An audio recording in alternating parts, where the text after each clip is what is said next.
Hey, Rob. Hey, everybody, welcome to the UGASports Live podcast. My name is Rodney DeBulsey. I am joined by Dane Young, Jim Donnan, and Jake Roos. We actually give Jake Roos top billing this week because let's just say the Bulldogs have had quite the recruiting haul lately. Uh, Three different four-star guys in 5 days. It's been an absolute uh, wild ride for the Bulldogs. So we're going to talk to Jake more about that in the show. Of course, right after we had last week's show, we got the news about George Pickens, and it's just crazy. For anybody asking where I am, I know this looks like almost a fake screen, but no, this is the game room here at Classic City Eats. Classic City Eats, where we've done this show for years, is about to come back online. They've moved to Watkinsville. They're just past the railroad tracks, just past downtown on Highway 15, Greensboro Highway. So for all you Watkinsvillians and the folks in Oconee County, everybody from Athens Park who loves going to Classic City Eats, and you want to try out their new digs in Watkinsville, just head down Highway 15. Right, I mean, it's right past downtown. Go downtown, hook a right, you'll be there. You really can't miss it. So join us, folks, here at Classic City Eats. It's a fantastic place. They have this huge game room behind us, skee ball, Terminator games, motorcycles, basketball, pop shot, the claw thing going down. They're going to have a golf simulator here. You can get your golf league ready. You know, you play the simulated games against other teams. That's going to be in the back room here. Huge area, immaculate, looks fantastic. I think you're really, really, really going to enjoy this. So when you get a chance, swing by Classic City Eats in the coming weeks when it opens up. I'm here for a kind of a preview to poke around and see if I can steal some liquor that's lying around. That's the whole purpose of being here. But spring practice is here. So we've been talking about it. We've had good news coming out of practice. We've had bad news coming out of practice. And Coach Donald, I got to go straight to you. The news last week, the day after our show, was that George Pickens was going to be out. I know we've kind of discussed at UGASports.com what that means for the Bulldogs, but we would really like to get your take on it. How does Georgia get around this? Well, it's just part of ball. There's not much else you can say about it except you just got to – we used to say, Fido, forget it and drive on, but it's hard to drive on knowing you don't have George. But at the same time, it's not like he can't come back from this, and I think he'll certainly work extremely hard to get ready next year. If there's anybody that could play at all next year, it'd be George because he's got the kind of body that can – rehab extremely well, and he's got a good attitude about it. And I think as far as what George is going to do, I think the main thing is the supporting cast is going to have to step up and expand their roles in the running game for sure. And then hopefully Burton, Rosemary coming off his injury can play out there some with his size, but you got to think that first off, Burton is the best guy to line up as a single side receiver with his speed, quickness, strength, ball catching ability, and then probably come in there with Rosemary Saints coming in there as the other guy. But I think George is looking forward to going and getting this over with. That's all you can say. I know they've consulted with a lot of people, and Dr. Andrews is probably going to be the guy they go with. I'm not sure for certain that hadn't been announced, but I think certainly a guy, we got everybody around here that can work on him too. So, but George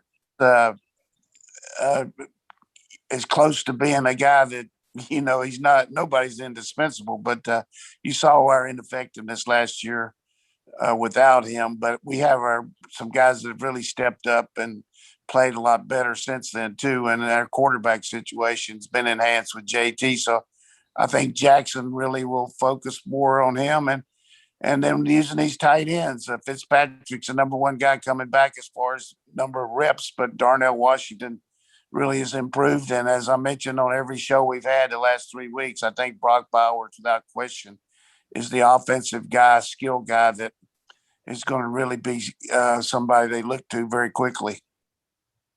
I love the idea of throwing to the tight ends. I know it's it's almost become a meme, kind of a joke, but I just do think that with Darnell Washington, that's a tough guy to cover, Dane. And we're hearing amazing things about Brock Bowers. Again, spring buzz is spring buzz. And we would hear great things about Matt Landers, and a lot of that stuff did not translate to the game. There's been a ton of spring football heroes that don't really perpetuate to the fall. But the stuff we're hearing about Amarius Mims, Brock Bowers, guys like that, Nyland Green. It's good to be hearing that, but and it's not to take. I don't want to take anything away from Fitzpatrick, but we heard the other day that Darnell Washington's pushing 270, 280 pounds at 6'7". I'm just thinking, how do you cover that guy? I mean, it's not exactly slow, so I just think, again, I hate the idea of losing George Pickens. It hits Georgia right where it counts. You need a guy who makes those amazing plays, but if you're going to get Darnell Pickens a few more passes, I'm excited to watch that sort of football.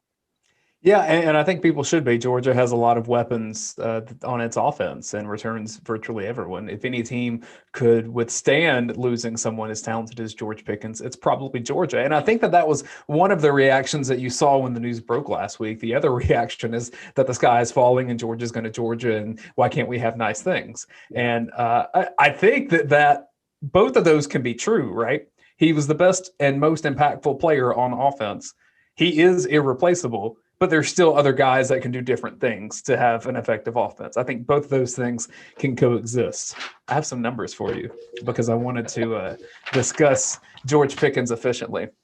85 catches, 1,240 yards, and 14 touchdowns in his career. So that means 1 out of every 6 catches for George Pickens was a touchdown. So if you want to know what Georgia has to replace specifically, it's who is a threat in the end zone.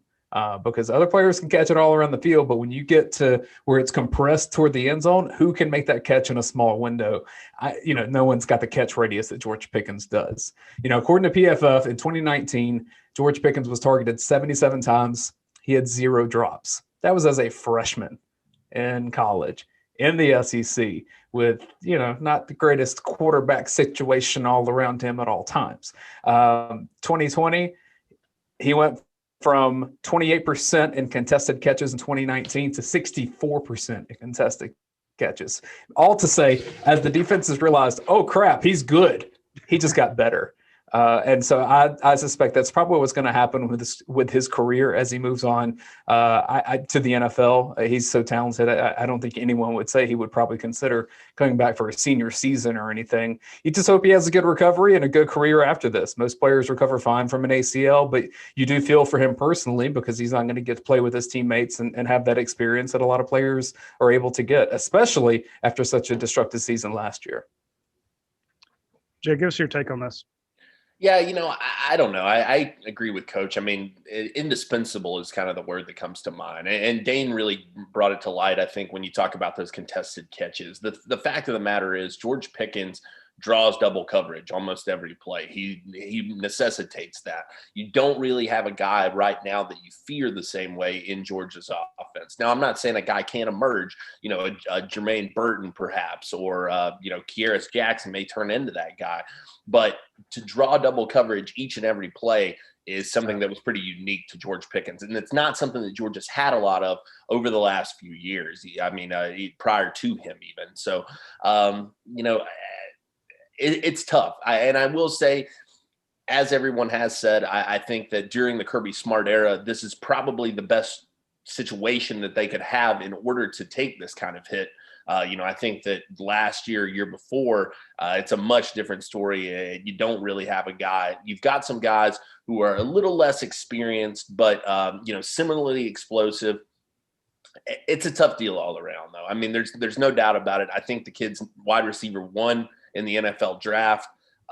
It's been a long time, certainly since Georgia has had that. AJ Green, I think probably the last one. So it's a tough situation. It really is. It's hard to overcome it.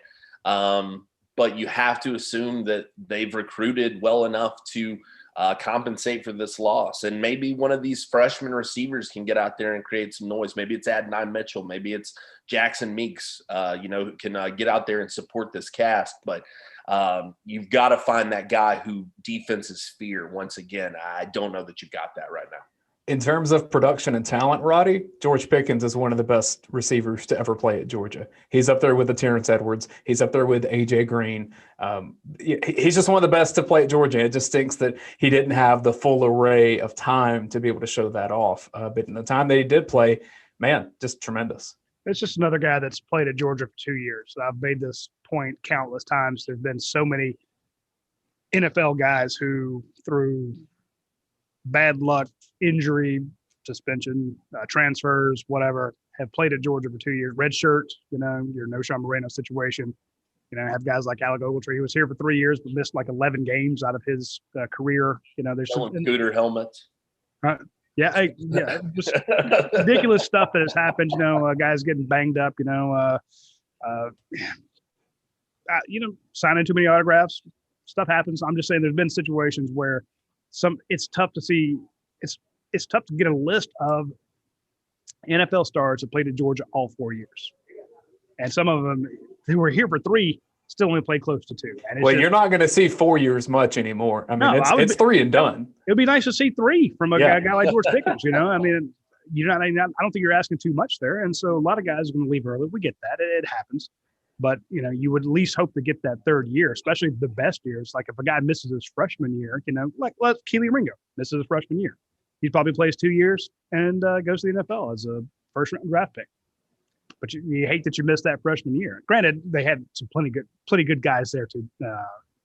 You weren't missing too much with him being on the sideline because you had a couple of high draft picks ahead of him. But point being, it just feels like the stars sometimes just don't align for the Dogs. But Jake, I do want to go back to recruiting, because the way you get around that, the way you compensate for stuff like this, is to have good recruiting classes. Georgia's been on a tear recently. We're going to talk about some of those guys that have committed to Georgia. But I want to bring up the fact that Coach mentioned Brock Bowers again this week. I'm not saying he's fascinated with the guy, but again, and aside from Coach, we're hearing good things about Brock Bowers. I mentioned Darnell Washington. Jackson Meeks is very exciting skill set there. I don't want folks to forget about Justin Robinson. A lot of guys out there, but why are we so focused on this new tight end? I mean, I think that what you're talking about in Bowers are probably some of the same expectations you had for Isaac Nada when he came in. I know that it maybe didn't come to fruition quite the same way that people had hoped it would, with him being the number 1 tight end and a 5-star. Those are big rarities when it comes to recruiting just in general. But I think with Bowers, you've got a similar skill set, solid hands, a guy with a lot of speed, a guy who can, kind of play that new hybrid role that they're asking out of so many tight ends, where, yes, he can function on the line as a blocker, and yes, he can play as an inline tight end, but he can also split out wide and play from the receiver spot. I think that, that's what the future of that position has looked like for some time. And, between he and Darnell Washington, I think that you've got a situation with those 2 guys where you feel that you've got capable replacements there, guys who can take it to the next level and be those, tight ends of the future, if you will, with the future being right now, I guess. That's good. Coach, we touched on the tight ends. I don't think we've even mentioned guys like Arian Smith, the fact that he was really coming on towards the end of last year and how fast he is. You mentioned this is a guy who can run track for Georgia. We haven't talked about, like I said, nobody really knows what Justin Robinson can do yet. Adonai Mitchell, as Jake mentioned, is there's a lot of potential there that we just don't know what it can bring to the team. But I have a more interesting question. When I think of maybe throwing to the backs more, I think of, we saw what Kenny McIntosh can do with the ball in his hands. We know that Kendall Milton can catch the ball. We know Zamir White can catch the ball. James Cook is the guy I pick every week as my mouth-watering player because I think he's going to have a breakout season. You mentioned the other day about him, lining up in the backfield and flexing out, taking the ball 80 yards against Bama. Who does Georgia throw to the most in this? You have a plethora of riches in the backfield. Do they throw more to the backs? And if so, who are you throwing it to?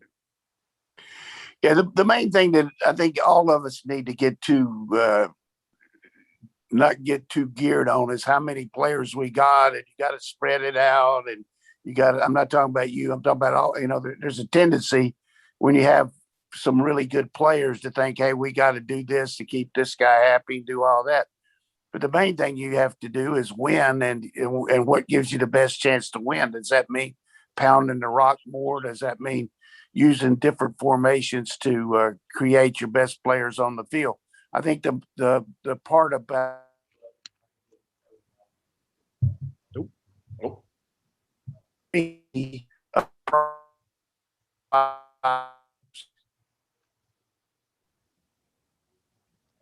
We've been having some connection issues with Coach, and over at the Donnan house. We gotta get Charter out there. I don't know what they're dragging ass. Hey, they went to Coach Muschamp's house, so Coach Dunn will take a picture with him too. Yeah. Hey, Coach, if you can hear us, we can't hear you, so we're gonna drop you for a second there and try to reconnect. Wait, is he back there? I'm going to send him a phone number he can call in on. How about that? There we go. All right, before we get talking about some of the other recruits, and I thought Coach made a good point there about the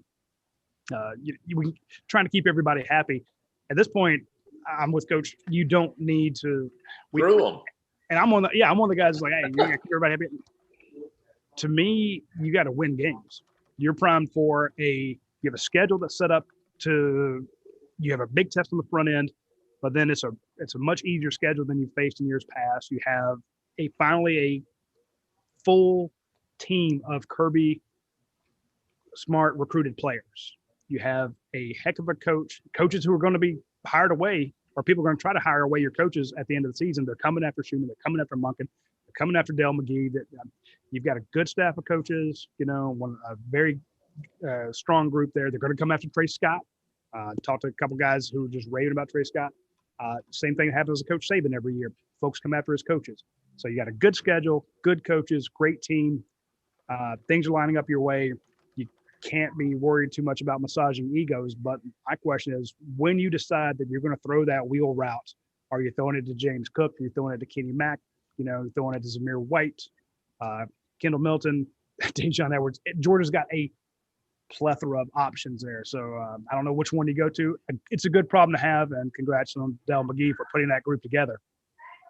Speaking of good decisions, and not being able to make a bad choice, I do want to mention our friends out at Athens Ford.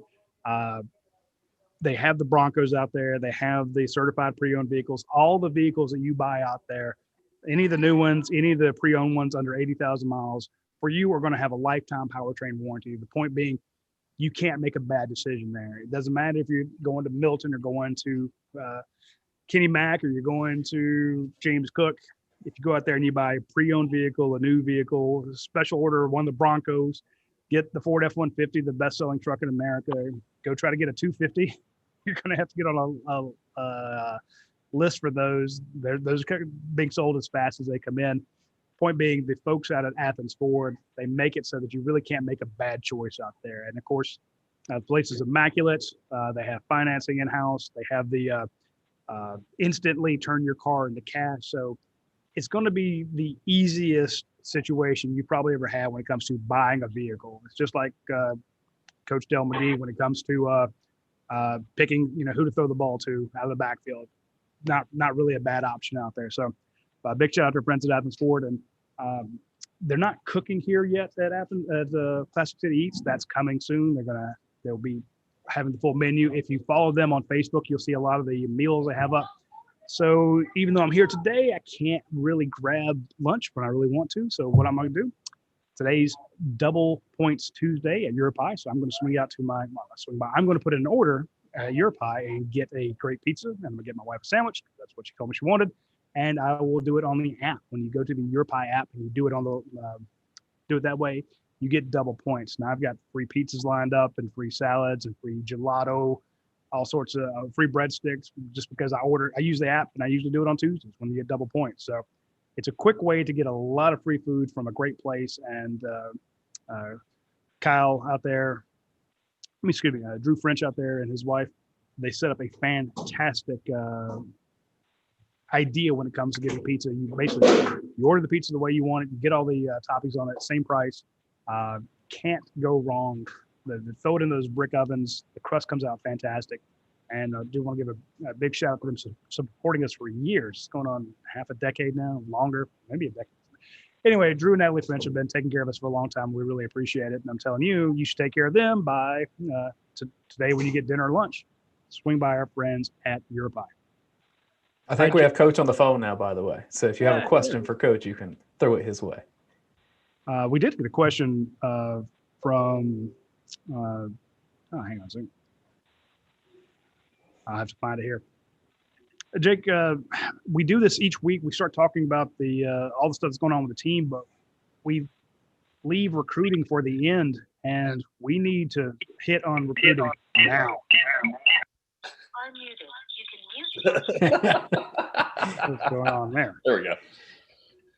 Yeah, it's okay. I'm used to, being the sideshow. It's fine. We're going to give you some attention this week. So yeah, you guys all get into your rants and your, projections, and everybody forgets about the lifeblood of every college football program, which is recruiting, which also never stops. So, yes. I want to raise. It's been a big week for Georgia, no question. Last 5 days have been huge. I think that you were kind of waiting on some movement, and it all kind of came flooding in at once.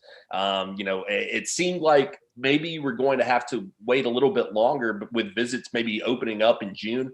Right. Guys started to push decisions. Michael Williams, Kristen Miller, kind of rethinking things, but everybody kind of comes back into the fold in a big way. Malachi Starks sticks with his decision date. Jaylen Walker sets one. He sticks with it. And then Georgia gets a surprise commitment. So let's go through all three of those guys, and we'll start in chronological order. Malachi Starks, the number 76 overall player in America, one of the top athletes in America, according to Rivals.com, plays just up the road from Athens in Jefferson, Georgia.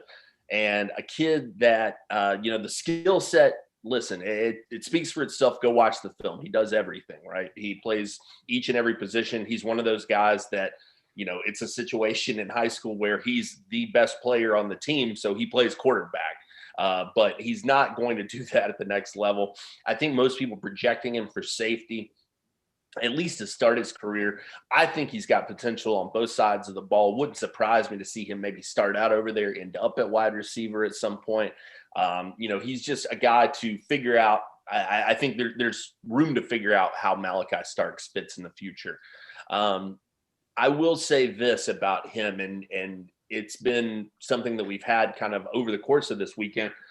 He is a kid that, in addition to, his tremendous athleticism and that high ranking and, all those things, he's a kid that people really go out of their way to speak highly of. People talk about him in a way, listen, nobody badmouths players. I mean, that's, if you've got a guy who's representing your program and taking them to a national level, being a recruit at Georgia, nobody's going to go out of their way to say, hey, this kid's kind of a shithead, but with Starks, it's a totally different situation in that people really focus on his character and what he has to, what he brings to the field in that way.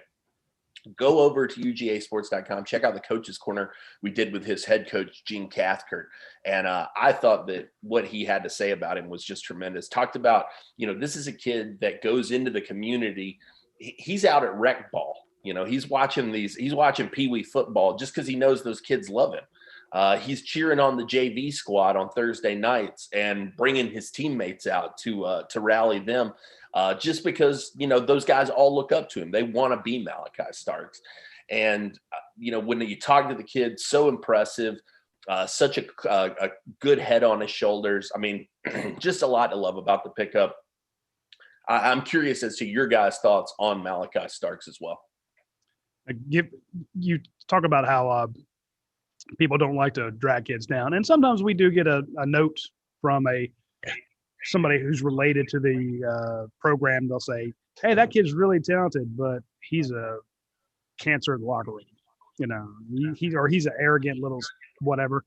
And we get a few of those, but they're few and far between them. And you really have to be rotten for somebody in your community to actually come out and say that. When we usually see the bad people ripping on a kid is usually a fan base that didn't get him, Oh, he wasn't a take. Oh, he doesn't have grades. He's a rotten kid. The coaches did some research and they don't like him. Georgia fans do it too. Don't get me wrong. Georgia misses on a kid and all of a sudden, well we didn't want him. The coaches didn't want him. He wasn't a take. And sometimes that is correct. Sometimes that is sour grapes and a bald-faced lie. Well, when you hear from other fan bases, and I saw this numerous times, we wanted that kid because he's good and he would be great for the locker room. He has a great football IQ. When the other fan bases are kind of giving your fan base that you cover props for landing a kid like that.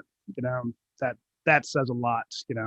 In other words, they are conceding the point that he's a hell of a football player and hell of a person. And we've known Malachi for some time, and I think it's a big pickup for Georgia. I also want to mention that we kind of had the same thing with Jaylen Walker. I went up and covered his commitments. We did the interview with him, and it's been a long time since I've been on camera with a kid, because of this whole COVID thing. But I will say that's one of the best interviews I've had. Not for me, but just the fact he understood the spirit and point of my questions, as bad as my questions were, and actually gave me more answers than I deserved in the whole 5 minutes that we were talking. If you don't like Jaylen Walker after listening to him in that interview, there's something wrong with you. This kid is an absolute gem. I think he's going to be big for Georgia's linebacker core. We don't know where he's going to play, but Jake, kind of break down Jaylen Walker and what Georgia's getting in him. Well, I wanted to throw it to Coach real quick. Coach, can you hear us? Yeah. All right. Your take on Malachi Starks. You're feeling. I know that you've had a chance to watch some film on him. Obviously, you know a lot of people associated with that program up in Jefferson as well, close to Athens. Just your feelings on that pickup for Georgia. Huge pickup. Here's a guy that can help your team in so many ways, starting with his leadership, starting with the kind of high character that he has, the fact that he can play both ways, can be on special teams. Reminds me a lot of just all the things he did for his team in high school that Boss Bailey did. Boss played quarterback for down there, but he also, we knew he was probably going to be a defensive player, but he had that kind of skill set where he could line up at quarterback and throw the ball and run and do everything. This kid's not quite as big as Boss, but I'm just talking about the kind of person, everything about him. I feel like he'll jump in here and one of my friends is a Clemson guy, and he told me the day after this that Clemson really told the kid 2 days before that they couldn't take him. And I said, come on, man, what are you smoking? He said they went after two other guys and told him they couldn't take him. I said, well, you're reading the wrong board then. But that's what Roddy was just saying. A lot of times people just get so up in the air about things. And, as long as your team's getting him, he's a great player. If he's not, we didn't want him. But you can't get too caught up in that in today's society, though. I mean, I think without question, Kirby's proven that he is not missing on many players. I mean, even the ones we think they're going to leave have turned out to be prominent players in the program. Look at Speed, look at Brainy. I mean, you got to understand that player development, as much as the recruitment of them, is a real big part of this program. And I see it daily, the way these guys teach, the way they compete, what they do. But I like Starks just because of the many places he can help your team. And the same thing's true with Walker being a coach's son, playing in a pretty good league up there. When I was in North Carolina, Salisbury didn't have all the different schools around there, the Rowan County schools and all that. And it was a little larger school, but they're playing not the bigger towns like they did back when I was there. But his dad being a coach, he can play outside, inside. He's a really good basketball player. He's got tape on the internet where you can watch him blocking shots. And also, I just think that's as close to what we used to call a Jesse James player. And what that means is he is a steal. He stole that kid from somebody. I don't know if it was Clemson or North Carolina, but going into this year, I don't think anybody thought we'd get him. Would we? No, I definitely. I mean, Walker was a kid that you knew Georgia was high on. I think that there was no question where he stood on their board, but you never got the sense, really. I think over the end of last year, into the beginning of this year, that Georgia was going to be the team to beat. In fact, We did a thing about 3 weeks ago, kind of a making the case is what we call it at rivals.com. And we had to put our predictions in. And I said, look, I said, I think the kid sticks a little bit closer to home. I think he probably ends up at Clemson or UNC.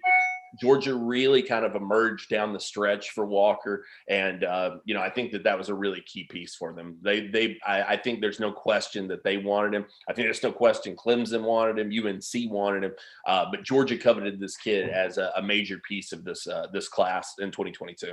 Here's one of the things that we've all been affected by COVID, and it's changed everything. But the one saving grace that helped us in this situation with COVID is with the new rules that they implemented just because of Zoom and everything like that, and wanted to do virtual on-campus Zoom meetings and things like that. They eliminated who could talk to the recruits. Everybody's eligible to talk to them. So just to make sure that the kids got, the fact that they couldn't come to campus and all that, at least it wasn't against the rules for say the on-campus guys that don't go out on the roads. They let some of these people start talking. And a critical situation here was Will Muschamp, because he already had an existing relationship with the family, knew the dad through coaching clinics, things like that, and just fortified the fact that he was now here. He believed in his future. He was going to be here to help Kirby and broaden his career. And that's a really big point there, that the first guy's name that he mentioned, I don't know if it was any kind of alphabetical order or anything, but Dan Lanning comes before Muschamp. But Dan did a tremendous job on that guy. So did Schumann. I mean, those two guys double team you and say, look, you can play outside or inside. That means something to them. The fact that we're both going after you and we could use you depending on where our needs are and how you continue to grow. The other point I would make on him is he only played in the 10th grade, the 11th grade year at his school. All the North Carolina schools didn't play in the fall. So he didn't have any fall tape on him. And these ratings, are based on sophomore ratings. I think he's going to move up to 5-star just on everything he does. Same thing with Malachi. But the point I would say that Dr. Moorhead, everybody needs to understand AD having Will Muschamp here is a plus now. You got a guy that's helping you in a lot of ways beside coaching. Yeah. Well, you mentioned Muschamp, and, that was another name that was mentioned when we were talking to Malachi Starks. Gene Cathcart said, South Carolina was one of the first offers for Malachi. He felt comfortable with that. And don't forget that Georgia lost, his presumed positional coach in Charlton Warren, who he was pretty close with. He said, having Will Muschamp there, I think really kind of helped settle the waters a little bit after that departure of Charlton Warren. For those wondering about Jaylen Walker, number 73 in the nation, 4-star player, 6'3", 220 pounds. And as coach said, in the midst right now of his junior season, didn't have that, but go watch that sophomore tape. There's a lot to like. I think that he really shows a lot of patience, and that's what stands out to me about him. He is a kid who plays his assignment. He's not trying to do too much. He can disengage from that block when he needs to, though, and get in there. He's a solid tackler. Just kind of a do-it-all guy. Great body type, I think. He can do that because he's fast. Yeah, sure. I don't mean that in a mean way, but a lot of guys, they feel that they have to get there quickly because they can't make up the ground. Mm-hmm. So he's able to hold back, watch things develop, and then the closing speed on that film. And me, I'm not a film guy, but even I, with my idiocy, can look at it and say, "Wow, this kid can play." And yeah. he is a coach's son. Coach John touched on it. His dad, Curtis, is a defensive coordinator. This is the guy who faced off against Kirby Smart and Will Muschamp back in when they were coaching in college. So he faced off against the two of them when they were down at Valdosta State. So, those relationships, as you mentioned, a lot of people are like, well, why is Jaylen Walker committed to Georgia? That's out of the blue. No, his dad has known Will Muschamp and Kirby Smart for decades, and knew him when they were recruiting him at South Carolina. So this is a kid, Jaylen Walker, who I don't say the game is slowed down for him, but when your dad is the defensive coordinator and he can break down film for you, and then you had, as Coach mentioned, Glenn Schumann and Dan Lanning showing him how he would fit in the different positions on that Georgia defense.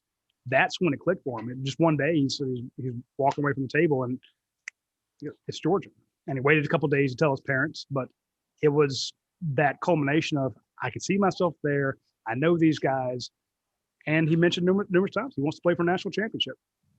Here's the other point about his dad, though, that I think all of us in recruiting, you want to sell the mom, sell the dad, all that. But it's a lot easier when the dad is sold and is convinced. And when you start talking to him, he's not saying, but. I mean, in that case, I think that was the overriding part, that his dad was sold on the fact that the guy was going to get supreme coaching here and was going to be able to meet the standards of what he would do. And actually, his dad is now the head coach at Catawba. So he's not a high school coach. He was a college coach back then, yeah. And he actually coached against a lot of these guys and knew them. I mean, he knows the Bateman guy from North Carolina. That's the defensive coordinator. He was at Elon when they were playing Catawba. So a lot of just different things around there. But the one thing that I like when you get to listen to a guy, he looks you in the eye on the camera when he was doing the story with you, the interview with you, and he was busting at the seams with pride about what he was doing. I mean, as compared to some of these guys are just gonna, hey man, I'm gonna, I mean, it's trying to use that. They're really not listening to you.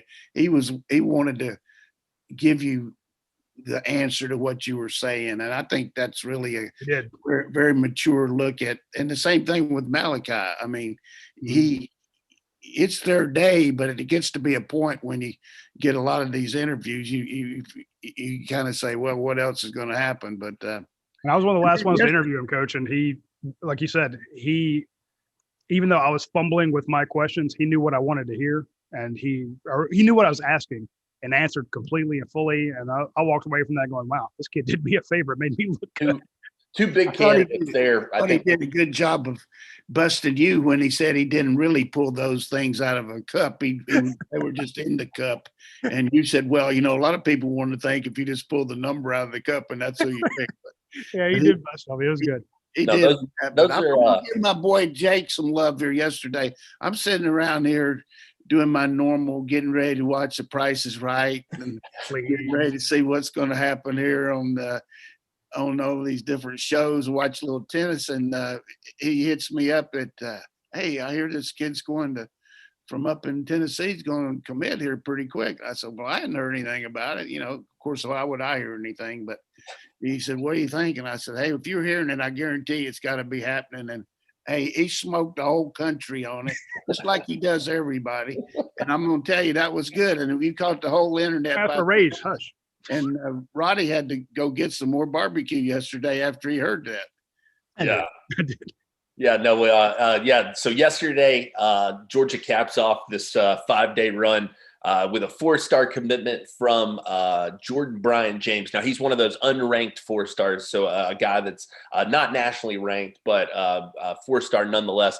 5'10", 200 pounds. He's out of Oakland High School up there in Murfreesboro, Tennessee. People may remember that one recently from Jacoby Stevens. That was where he played his high school ball, a great player over at LSU now.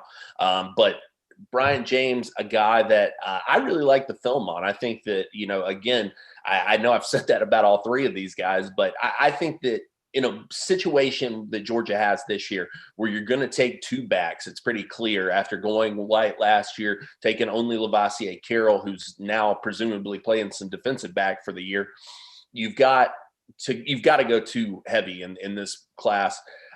Brian James, to me, a perfect complement to whatever they want to do down the stretch. And I think that it's pretty clear what they want to do. It's Branson Robinson out of Mississippi. And I do still feel good about that. Don't think anything with the Brian James commitment changes this. But a kid that, we were talking about earlier, those guys, the versatility out of the backfield, I think that's what you see on his film. He's got solid hands. They rely on him a lot. I think he went for 1,700 yards last year. Does a little bit of everything for you. I think he's a good one-cut guy. Not the fastest guy in the world necessarily, but makes guys miss. And that's the biggest key. I think that he plays some good competition up there at Oakland as well. And, just overall a kid that really it seemed like Georgia was wire to wire with in terms of his interest. We did an interview with him back in October, and he said, Georgia's really high on my list. I'm really comfortable with Georgia. What makes Georgia unique is the culture of Georgia. We talked to him about a month ago, and he said, yeah, no, there's no question. Georgia's in the lead right now. They're out in front of Tennessee. They're out in front of Oklahoma. At various times, Alabama and Florida State were involved in his recruitment. But Dell McGee really impressed the kid. He's done the virtual visit. This isn't a kid who's been to Athens prior. He hasn't had a chance to spend any time face-to-face with coaches in person. So they did a great job on the Zoom visit. He said, they showed me everything they could have possibly showed me. I feel like I have a great feel for it. And huge payoff for Georgia yesterday. I think a great number 2 back in this class for them to go along with what they hope is the golden goose in Branson Robinson. That is a question. One thing about Robinson that's going to be critical, I think, is if we're going to snatch him out of Mississippi, he's going to have to come to our campus because he needs to be recruited like a recruit is recruited. You know what I mean? He needs to see the stadium. He needs to see the new facility. He needs to do all that stuff and get that feeling about him because he's the number 1 back in the country. So he needs that kind of one-on-one with Dale and with Kirby and with Monk. And I think that'll be huge for this guy because we're going to need a go-to guy. I feel good about Milton, but, we're going to lose 2 backs and Carroll's playing running, move the defense. So we got the need for Robinson, but I just think Zoom ain't going to get it with this guy. We got to get him on campus and let him see what's going on. And I think based on talking to the coaches that June 1, they're going to open it up and we're going to have him in here along with a lot of other good kids. Yeah, I think he's one of those guys that you're shooting for right out of the gate. They want to get him on campus with, the Kojo Antwies and the Oscar Delps and Aaron Bryant, the future 4-star defensive tackle, in my opinion, unranked currently, but I think that he's headed for 4 stars out of South Haven, Mississippi. I think that they're going to shoot for a big first weekend out of the gates with those guys. Branson Robinson, as far as I'm concerned, there may not be a bigger offensive target left. I know that you feel good about Delp and you need a couple of receivers in this class, but that kid, go turn the tape on, man. That's all I got to say on Branson Robinson. Go watch the tape. He absolutely puts it on him. I'll tell you about another guy that wants to come visit Georgia. But first, if you need some help, let's say you need somebody to come visit you because your garage door is messed up or your garage door opener is not working, or you are here at Classic City Eats where they have a commercial garage door that opens up to let in a kind of a great outside atmosphere. If you need stuff like that, reach out to our friends at Aaron Overhead Doors, AARON. Ryan Lucia and the folks over there will take care of you. We had some people reach out last week. They said, hey, got a garage door issue. Put them in touch with Aaron Overhead Doors. They took care of them. Point being, the folks at Aaron Overhead Doors are a strong customer service company that just happens to do garage doors. So their whole point is to take care of the customer. And whether it be delivering groceries, digging ditches, planting trees, building houses, their actual particulars of their industry come second after the customer service part of their industry. So that's how they approach it. And like, what can we do to take care of our customers? Oh yeah, here's the service we provide. So it's not here's the service we provide, and now let's try to take care of the customer. They didn't put the cart before the horse, is my point. So when you need help, if you're in Gwinnett, Cobb, DeKalb, Barrow, Habersham, Stevens, Dawson, Hall County, Clark, Oconee, White, Forsyth, Our friends over at Aaron Overhead Doors will take care of you. Now, if you're not in the North Georgia area, this gigantic service area, and you need some work done on your house, reach out to DR Construction Maintenance down in Liberty County, Bryan County, Long County. Ronnie Brown down there will take care of you. So if you're like, hey, it's spring, I need some work done. I need some, this got messed up over the winter. Ronnie Brown at DR Construction Maintenance will take care of you. So reach out to him. I know those guys are busy, but call them and they will get out to you. So those are some big ones, big people to reach out to at this time of year. I kind of tease it about folks who want to visit. Jake, yesterday, Sunday I went up and covered the Jaylen Walker interview. I stuck around the next day, drove up to Greensboro, and went to a little barbecue joint Coach told me about. Amy's, yeah. How was it? Unreal. It was unreal. Now I want to start covering ACC basketball tournaments up there in Greensboro. Just to go do the bar. There's great bar. There's incredible food up there in general. But yeah, the sandwich there was great. The pulled pork, the chopped pork, it was fantastic. The chicken was amazing. But that was the best coleslaw I've ever eaten in my life. I've never had that much horseradish in coleslaw. It's amazing. I wish I should have gone and gotten a cooler and brought, just tons of it back. Some for everyone else, maybe.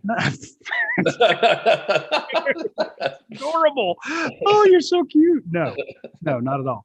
That would have been just for me. I had to share some with Coach because he put me in touch with it, but had the big plate. Then I actually ordered a sandwich to go, and this is the best sandwich on the ride home I've ever had in my life. So big shout out to Stamy. But I was up there to talk to Travis Shaw, the 5-star defensive tackle, and we're going to have a big interview with him coming up here in a bit. But I asked him when you can visit again. Well, at first I asked him, you've got 30, 40 offers. What are you doing? So I've broken it down to 13. And I hate when people say I'm going here or I'm going there. I hate all the projection. You don't know where I'm going. Nobody knows where I'm going. I don't know where I'm going. Stop it. Okay. And I said, well, what's going to help you? He's like, Travis Shaw, 6'5", 340 pounds, says, I have to get on campus. I have to see these places. So, okay. If June 1st, it opens up and you can go, where do you want to go? First answer, Georgia. I got to see Georgia. And they also mentioned Clemson, Alabama, Florida, some other places he wants to see Oregon. But his first one with strong amount of vehemence and sincerity was, got to see Georgia. He wants to go see Trey Scott. So to your point, that's another big name that wants to be on campus, wants to poke around, be recruited, as Coach was saying with Robinson. You got to get these big names on campus. We saw that. I think Georgia had a great shot at getting Mason Smith last year, but the fact that you couldn't get him on campus, it just killed it. So that first week in June, I think will be huge for Georgia recruiting. They're on a tear this week, but June will help a lot. I am preemptively losing sleep about that week already. Ain't no help you. Just because I know what's coming. You're going to be sleeping in the bushes, right? Isn't that how that works? We do have a couple of questions I wanted to hit on today now that we've got through all the recruiting. Just a couple here on the vent at UGASports.com and from the vault as well. I like this one for Coach. This one from Jordan Green. He says, Coach, if you got back into coaching tomorrow, what offense and defense would you run? Ooh, good question.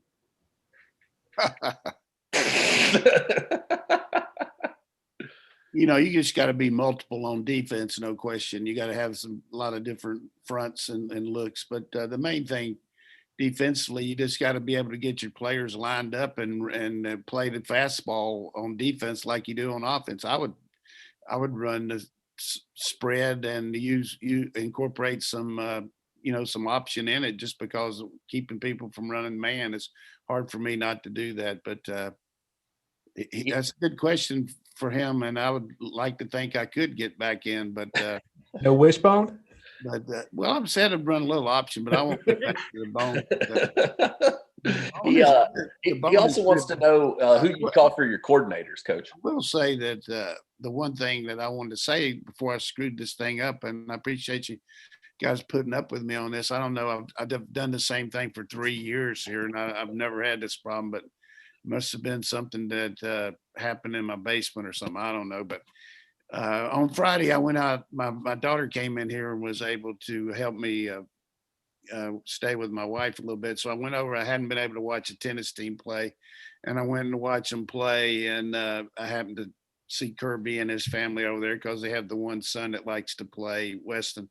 And so I had a chance to actually see Kirby live for the first time since March of last year. And they just sat up there and he said, why don't you come by tomorrow? This is Saturday. He said, you come by for a little bit. He said, you've been had the shots and everything. And I said, yeah. And he said, but I don't want you saying anything on the podcast or anything.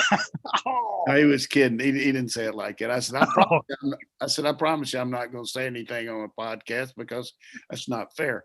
No, but I didn't stay very long, and I wasn't out there. But I was out there long enough. Here's the thing.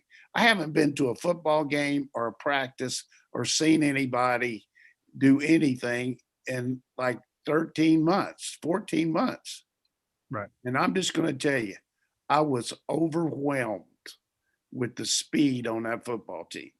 Just overwhelmed. And it's probably because I haven't seen it. You know, if I'd been watching it, I wouldn't have been. So I'm not going to be everybody think, Don and Nate's are fast.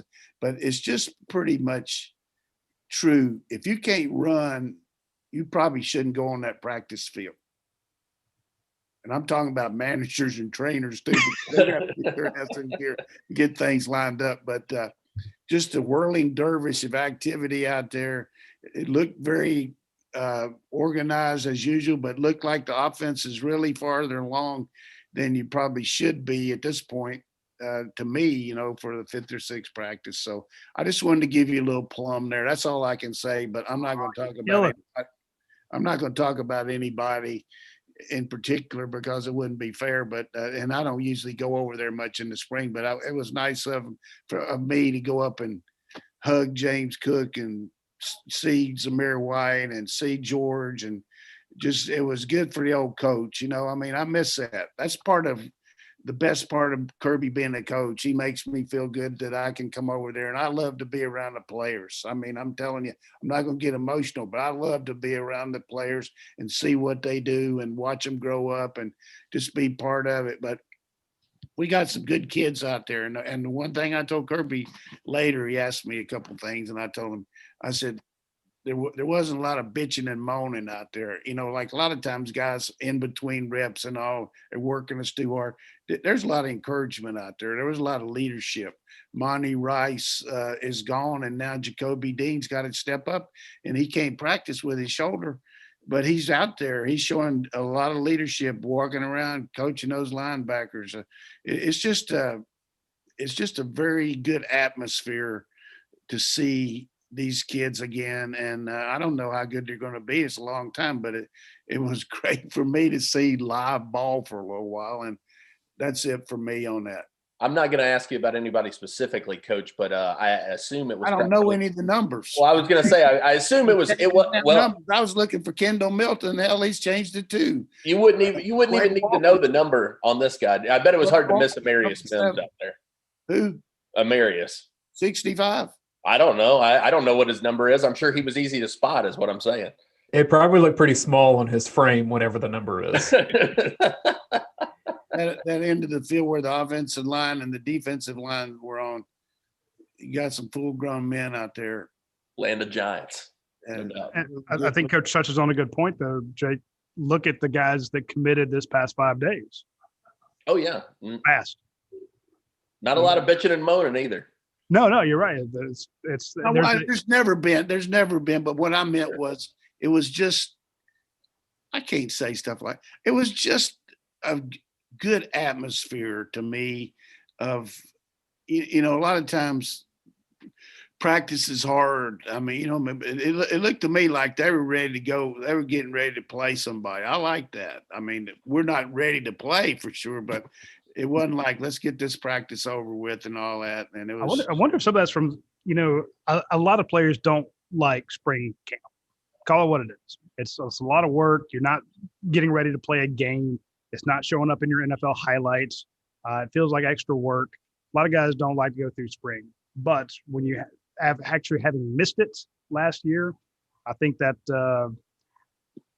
they want to show what they can do because They don't. They don't want to just be assumed that this is going to be the guy. We want to have a chance to compete for the job, and that's the way Georgia football is all based. Everybody can compete and look at what they need to do. So what's the other question? I probably took you off the show there with that. I shouldn't have said that. I'm so glad you got to see it, Coach. That's fantastic. Well, let me connect some dots here real fast your consistency builds your future, right? And so when Coach says Nakobe Dean is potentially a team leader and he's out there even with the injury, but at the same time, we're talking 20 minutes ago, the best offensive player on the board in recruiting from the state of Mississippi is trying to get to Athens for a visit.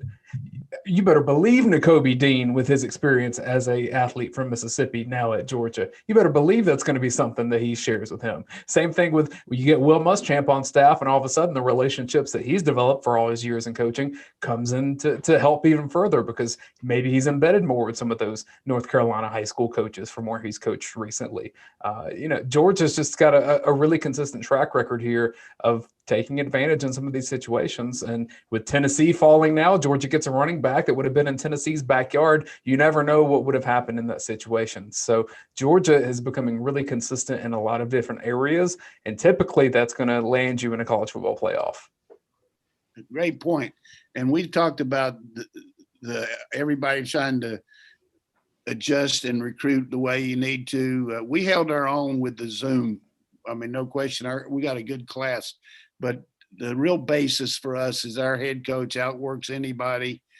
Our guys one-on-one like Dale McGee and Lanning and all these guys, Trey Scott. I mean, you can mention everyone, but a guy that's on fire to me is Todd Hartley. I mean, in successive years now, he's gotten Darnell Washington, Brock Bowers, and now he's on right in there with depth. I mean, 3 years in a row. Are you kidding me?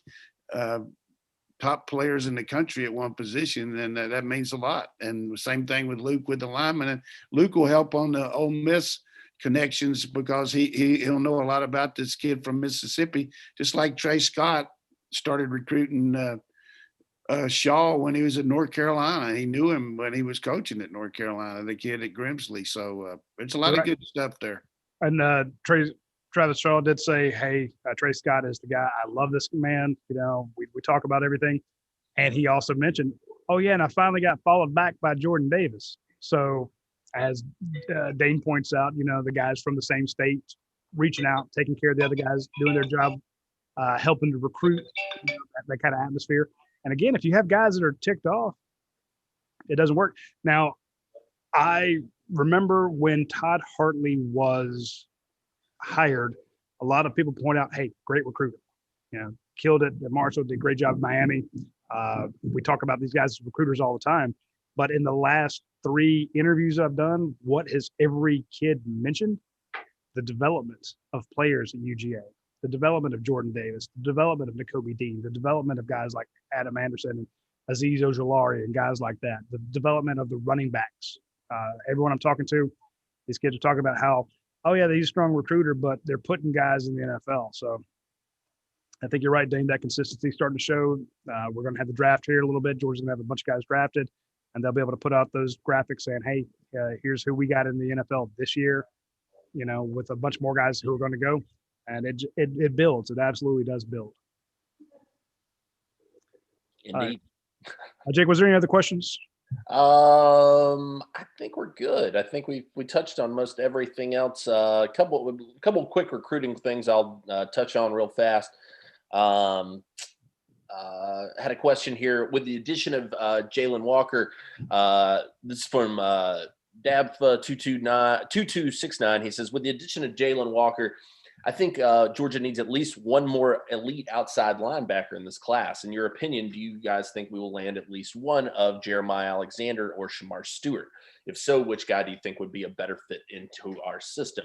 I think that you can probably land one of those guys. I lean toward it being Shamar Stewart, but he's a guy you're going to have to get on campus. He's ready to get back up and visit. We did a story with him a couple weeks back when we were doing Miami camp down there, Under Armour. I do think that Shamar would be a great fit for what they want to do. And so I think that, I like your chances there. It feels like things have slipped a little bit with Jeremiah Alexander, but that could just be because he's being quiet. And then we got a question. What's the read on LT Overton? The nation's #1 player named by Rivals.com in the 2023 class out of Milton High School. I will tell you, anybody who tells you they got to read on LT Overton is lying, because that kid is super sharp, knows how to play the game. You can tell his dad is a college athletic director and has been trained up for media sessions. So don't know about Overton. I think Georgia in a good place there. Texas A&M going to be a major threat. He was born in College Station. Dad was there for 10 years as an associate AD. A lot of connections to Alabama as well, where his dad also worked. So he's got ties to a lot of these places. Oklahoma has a legacy factor at play there. I don't think this kid's anywhere close to anything right now. I think Georgia probably sitting well, could probably benefit from having a visit. He hasn't had a chance to get on campus. I think that'll be coming soon. And I know that he's excited to get out and meet Coach Scott Cochran face to face. So what does he play? I think he's going to probably end up as either a defensive end or a defensive tackle at the next level. He's going to be playing with a hand in the ground. He's just a big old kid. It's potential that he could play outside linebacker, maybe that hybrid role. But I think personally that he's probably an interior defensive lineman. I mean, he's 6'3", probably playing at about 265, 270 right now. He's maybe a little thin down for basketball, but no question, a stud, #1 player in the nation, like I said, for the 2023 cycle, and easy to see why.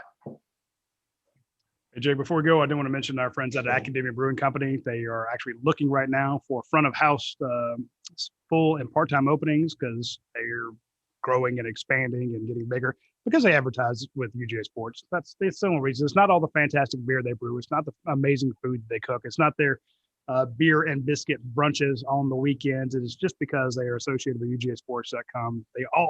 They owe all their success to us. And no, that's not true. Now that the weather's getting nice, go out to their beer garden. Sit outside with all the barrels that they have up, and all the palm trees and the great tables and the immaculate service that you get out there. The place is incredibly clean and sterilized, stuff like that, for anybody that has any worries about going out to eat. If you've not been going out to eat, you've been worried about it, and now that you're starting to get your inoculations and the numbers are going down, and you feel like it's maybe a good time to finally get back out there, go back to Academia Brewing Company, work yourself back into it. It's just they do such a great job out there. They have great food, live music throughout the week, new beers popping up every couple of days, it seems. So when you get a chance, swing by our friends at Academia Brewing Company. They just do such a great job when it comes to the food. You can't get those beers anywhere else. They are always doing charity events. They have a huge meeting room. So if you're trying to plan a Greek life event or a corporate event or a wedding party, a reception, something like that, they have a huge room for that, specifically designed for you to be able to host a big group. And of course, they also do catering. So check out our friends at Academia Brewing Company. And Matt, Casey, and the folks out there are just waiting on you. If you want to watch some of these basketball games, hit them up. So reach out to Academia Brewing Company when you get a chance. Check them out on Facebook. That's where they have all their announcements for new beers and such. And of course, like I said, they're hiring, and back of house. So they're hiring a lot of people. So if you need a job, go hit them up. And Roddy, I want to give a shout out to what we do too. So if you're watching us on YouTube, subscribe to this YouTube channel. We've had a ton of great content in the last week. I think we're approaching about 50,000 views on our content within the last week. That includes this show. That includes some of the recruiting things that you guys were talking about. The other thing is it's scrimmage time for Georgia in spring. And typically on the Dog Vent at UGASports.com, we have some scrimmage notes that we ascertain in the ways that we do. So members of the site will have a bit of an inside look as to what's going on with this team in spring, and if it lines up with what we all say here every week. I guess it would be a good idea to point out the fact that we actually do have a subscription site. That's the whole purpose of this. We mentioned I was just doing that. I wasn't calling attention to the fact that it's a great idea. I mean, I never mentioned the fact that we're actually it is a subscription site at UGASports.com. I really should mention it. probably be a good idea to put that in the show open, I guess. That's actually the whole reason we're here. In fact, we're because we work for said site. We really want to do it, is the whole idea was to have it for our readers, and for chance. Maybe one day I'll get a paycheck out of it. That'd be great. Let's not get crazy. Let's not get crazy. But we used to do this. Steve Patterson and I started doing